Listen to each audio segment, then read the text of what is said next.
好識算嘅，冇咁笨。唔好話喺呢條癲得嚟嘅死，係咪先？你加嗰個咩伊朗嗰度啊？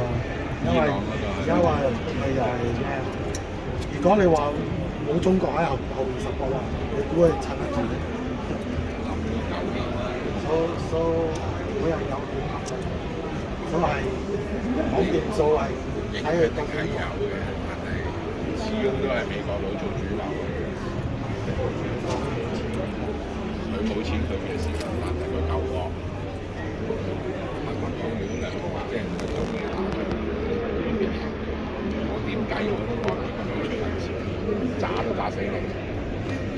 佢如果真係打仗嘅話，如果喺即係咁講，靠近嘅話，喺日本呢一帶嘅話，美國唔打；如果係遠嘅話，美國肯定贏。而家佢哋唔敢打仗啦，美國同佢打就好似二戰咁，德國同英國打，最後一齊一齊冧，所以美國唔識計數。